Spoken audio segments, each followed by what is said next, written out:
semoga Allah Subhanahu wa taala bangkitkan kita ta'al liwa'i Muhammadin, berdiri dengan barisan yang sama bersama Rasulullah sallallahu alaihi wasallam. Itu yang dipinta.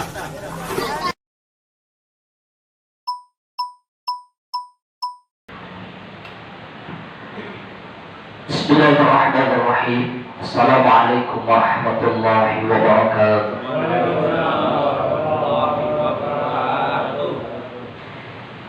Innal hamdalillah nahmaduhu wa nusalli ala nabiyil karim. Amma ba'd.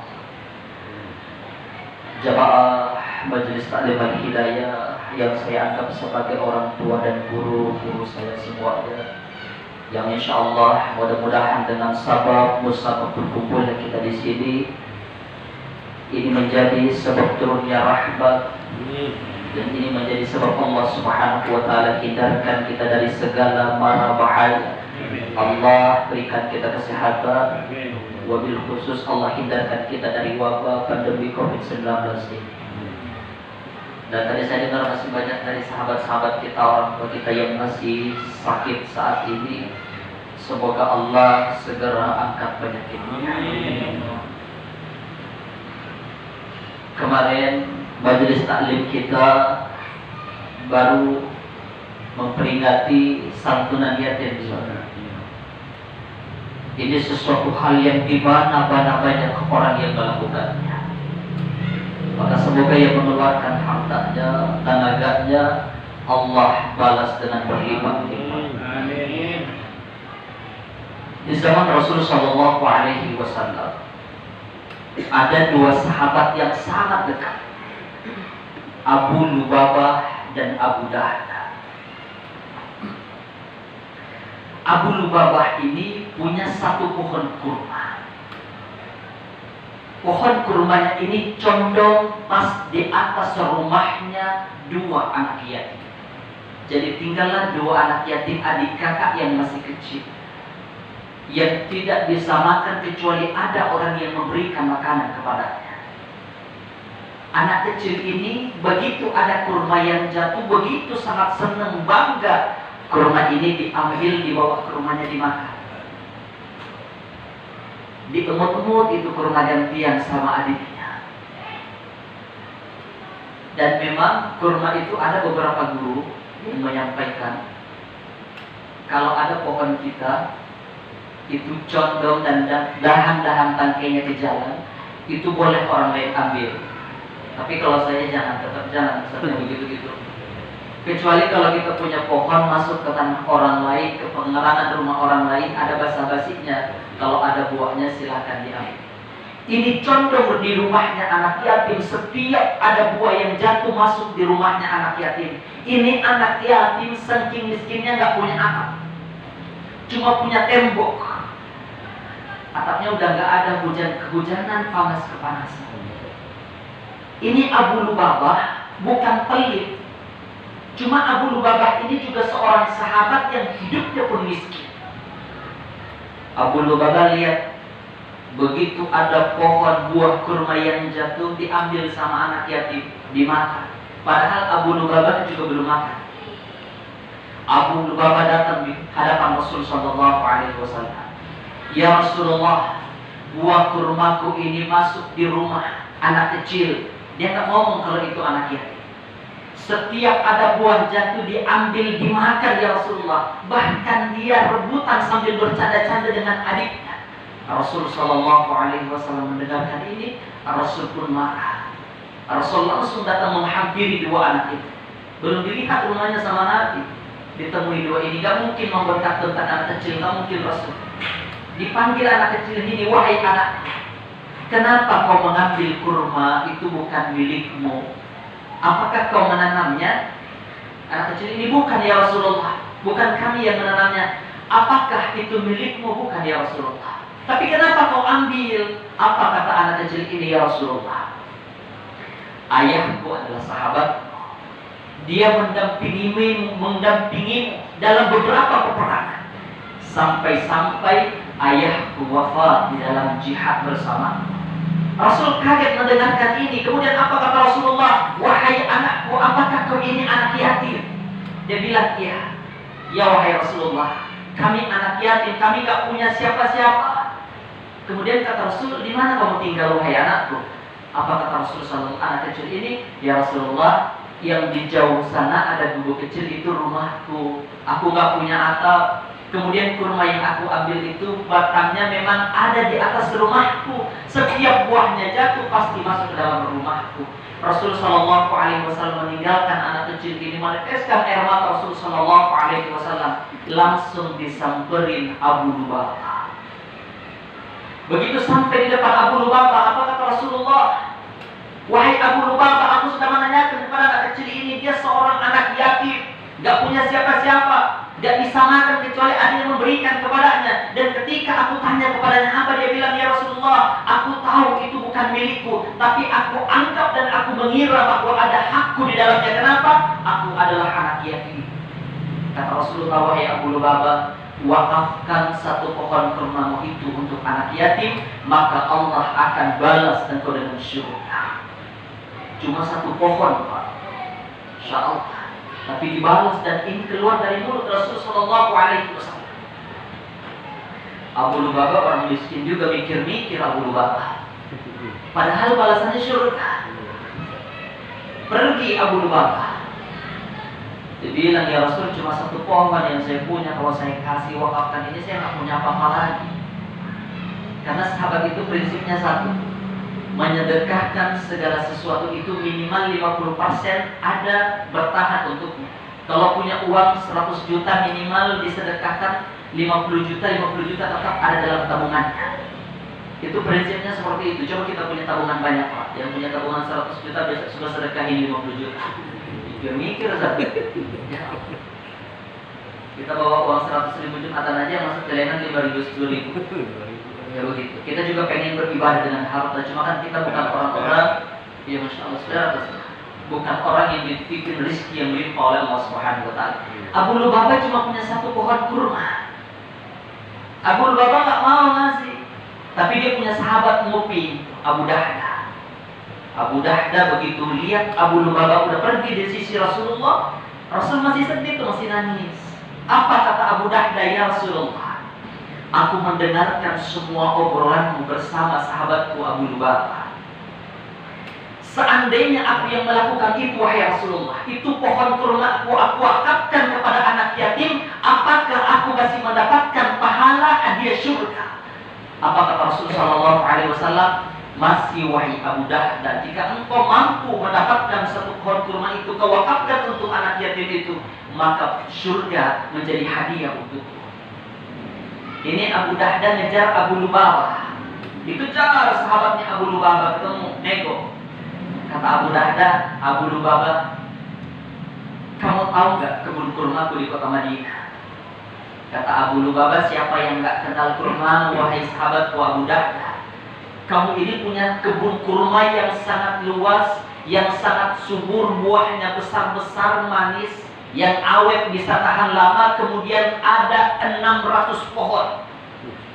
600 pohon. Abu Dahda ini orang kaya. Kayaknya usahanya cuma satu, punya 600 pohon kurma di kota Madinah, yang buahnya ini buah unggulan. Kata Abu Dahda, Abu Lubabah, kamu tahu pohon kurma aku bagus, aku tawarkan kepadamu 600 pohon kurmaku, kita tukar dengan satu pohon kurma. Kaget Abu Lubabah, ini langsung kayak dadakan gua kata dia. Insya Allah mau tuh deal, ditukar. Kemudian Abu Dahda lari kepada Rasulullah Sallallahu Alaihi Wasallam. Apa kata Abu Dahda? Ya Rasulullah, aku sudah mendapatkan hadiah pahala surga yang kau janjikan di dalam surga Allah Subhanahu Wa Taala. Kata Rasul, emang apa yang kau lakukan?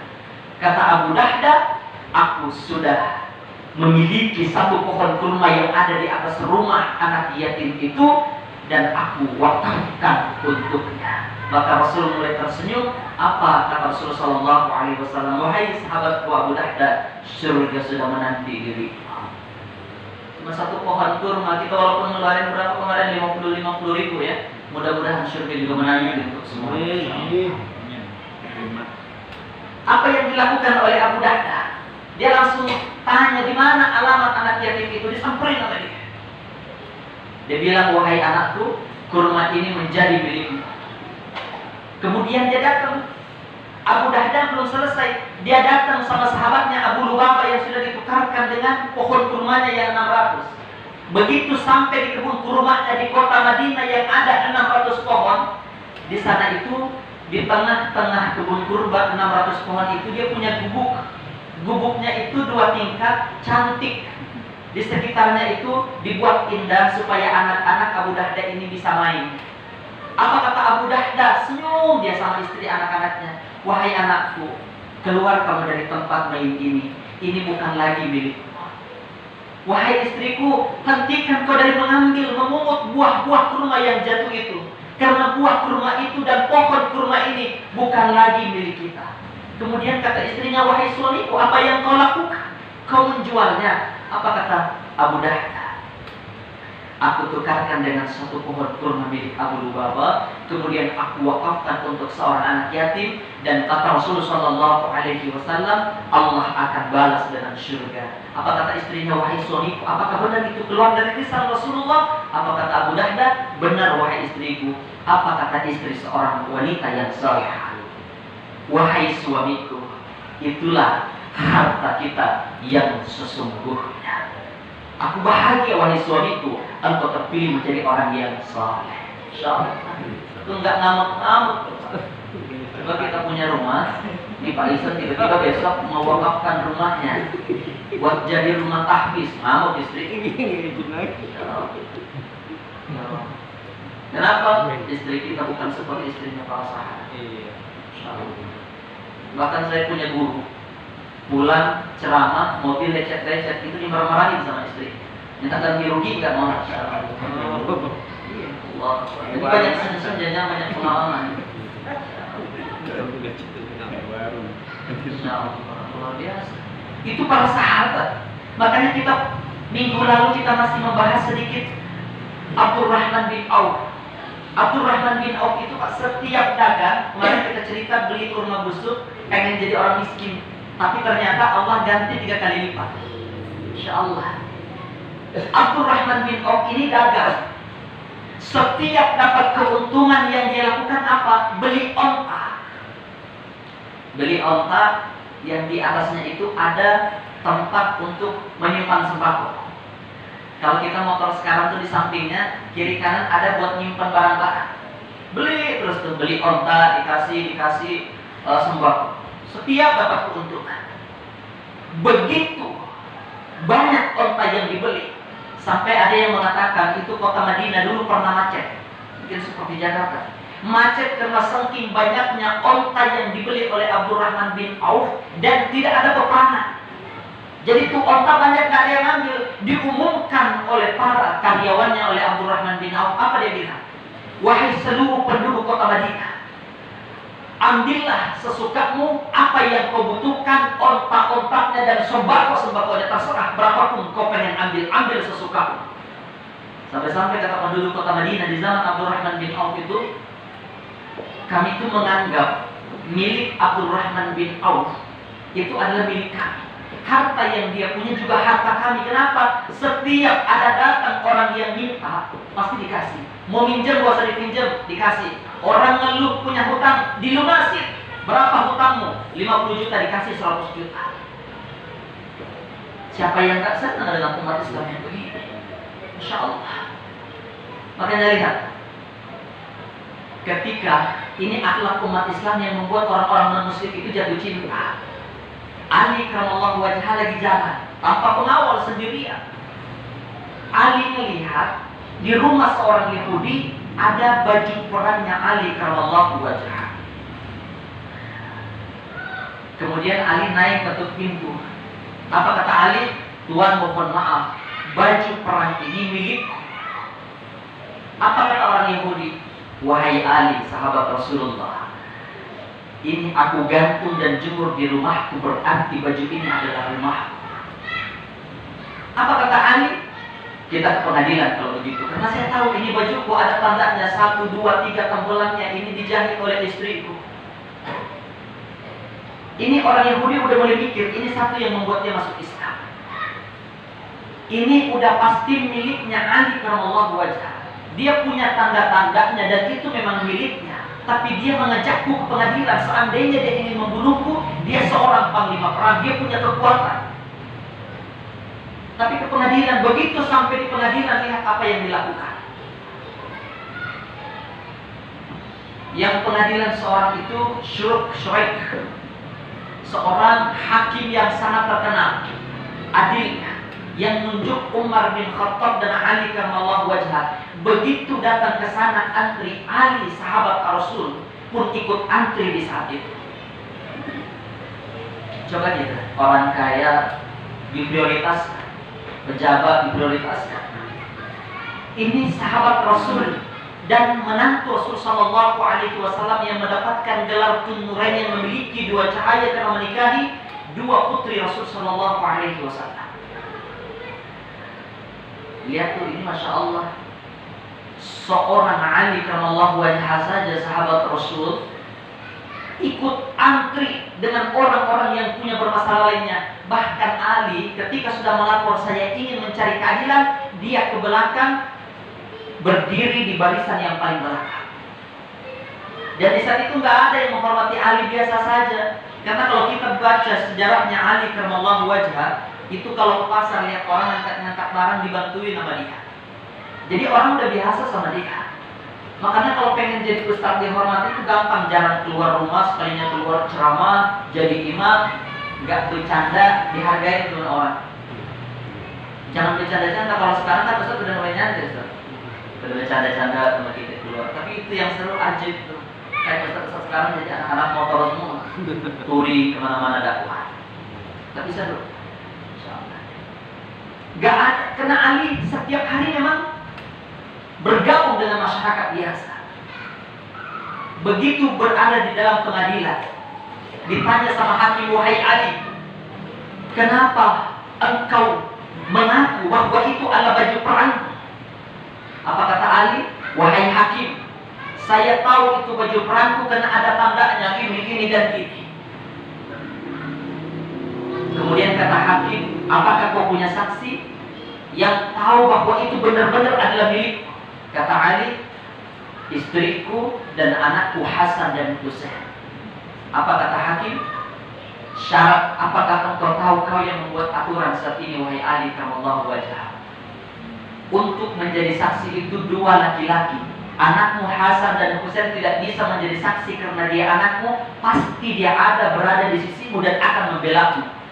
Sedangkan untuk perempuan harus ada 4 wanita dewasa. Sedangkan istrimu baru 1. Apakah ada 3 wanita lainnya, wahai Ali? Kemudian kata Ali, saya gak punya, wahai hakim. Maka kata hakim, aku putuskan baju perang itu adalah milik orang Yahudi. Ini orang Yahudi makin kaget. Ini hakim umat Islam yang dipilih oleh Ali karramallahu wajhah, tapi tetap gak membela Ali. Bubar hakim, keluar Ali sama Shuraik hakim tadi. Baru salaman, ngobrol santai. Orang Yahudi ngejar, wahai hakim, wahai ahli karramallahu wajhah, kenapa engkau tidak mengambil sebagai baju perang itu? Kata Ali, saya tahu itu memang bajuku, tapi inilah keadilan Islam dan saya tidak punya saksi. Kemudian kata orang Yahudi ini, wahai Ali, baju perang itu benar adalah milikmu. Aku curi 2 hari yang lalu. Ngaku dia.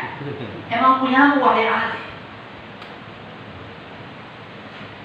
Kemudian orang Yahudi itu, dan di saat itu Pak, orang Yahudi itu susah masuk Islam. Makanya ada sebuah riwayat, apa kata Rasulullah, seandainya ada 10 atau 12 saja orang Yahudi yang masuk agama Islam, maka insya Allah semua orang Yahudi akan masuk Islam. Karena saking susahnya orang Yahudi ini masuk Islam. Tapi dia langsung berdiri mengucapkan 2 kalimat syahadat. Gara-gara apa? Akhlaknya seorang muslim, kepedulian, berbagi, akhlak, dan ini yang harus kita tanamkan. Sedekah bisa melembutkan hati. Mudah-mudahan dengan santunan yatim kemarin pun bisa melembutkan hati-hati kita semua. Sekarang kalau mau sedekah udah simpel. Banyak lembaga-lembaga yang dibangun. Mau sedekah pun online sekarang. Apa-apa online. Bahkan vaksin sekarang di Bogor kemarin kita masuk mall, Itu nggak boleh Pak pakai sertifikat yang di print.